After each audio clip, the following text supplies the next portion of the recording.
Karim Duval à Lyon. Karim, vous jonglez, vous, avec les langues françaises, marocaines, pour nous livrer votre regard sur un monde qui change et ce Maroc qui vous inspire. Vous êtes très présent aussi sur les réseaux sociaux. On va regarder un extrait qui ne fait pas partie de Nos Nostalgie, donc sur les réseaux sociaux, et on vous retrouve.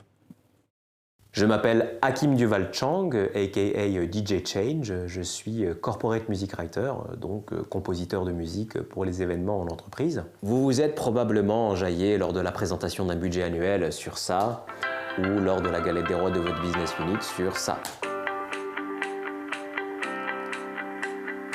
Eh ben c'est de moi. Je m'appelle Johan Paleron, mais en accord avec mes valeurs écologiques, j'ai entamé une démarche de changement de patronyme pour m'appeler Johan Poivron.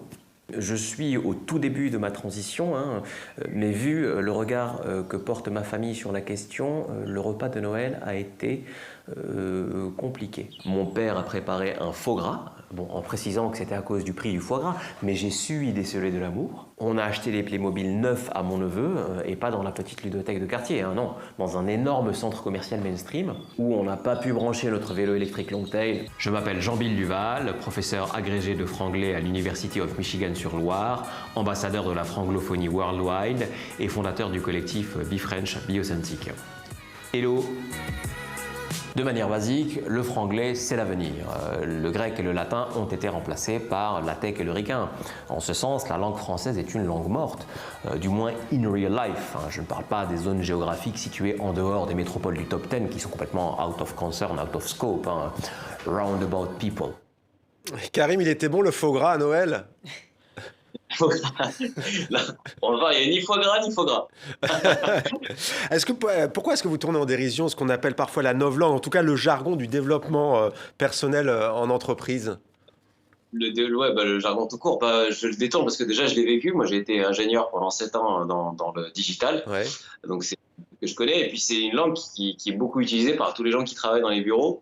Et il y a un stade où en fait ils ne savent plus trop ce qu'ils racontent. Et c'est très risible parce que en fait, c'est des gens qui généralement ont un statut social assez important.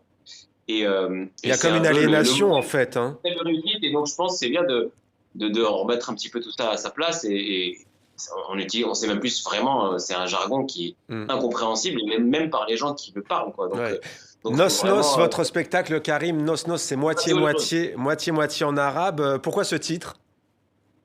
Nostalgie, donc il y a un côté nostalgie, et Nos parce que moi je suis moitié chinois, un quart français, un quart marocain, mais j'ai grandi au Maroc et j'étais à l'école française, donc j'ai vraiment grandi dans les deux cultures françaises et marocaines. Et donc ça, je précise que Nos Nostalgie, c'est un spectacle que j'ai à part du spectacle Y que je joue en tournée en ce moment en France puis à Paris.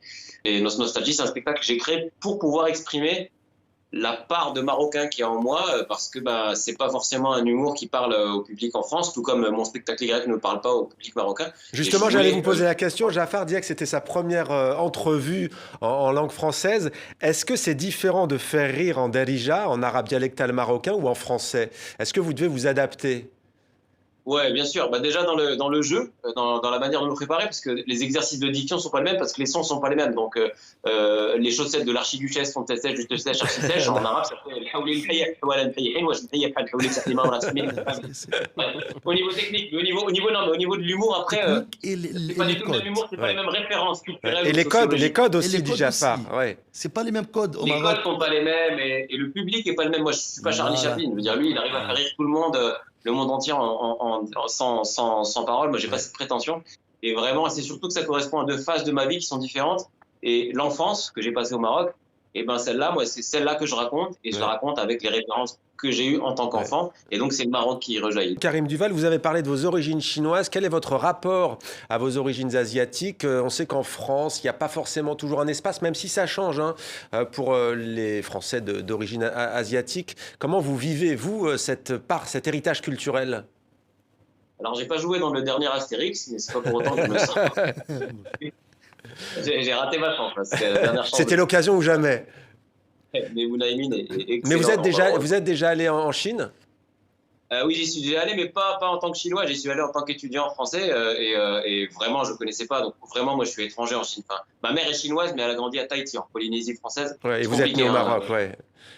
Et donc j'ai été en stage là-bas pendant 2 mois et je suis arrivé. C'est la première fois par contre que je ressentais le dépaysement. Parce que je me moquais un peu des gens qui arrivaient au Maroc en disant oh là, mais quel dépaysement d'arriver à Fès ou Marrakech.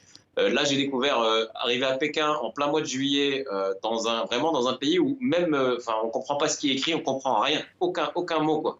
Et on se retrouve au restaurant à essayer de faire le bruit de l'animal qu'on veut manger. Alors ça, moi, ça m'est arrivé. Alors ça, véridique ce que vous dites, parce que moi, ça m'est arrivé au Vietnam avec l'anguille.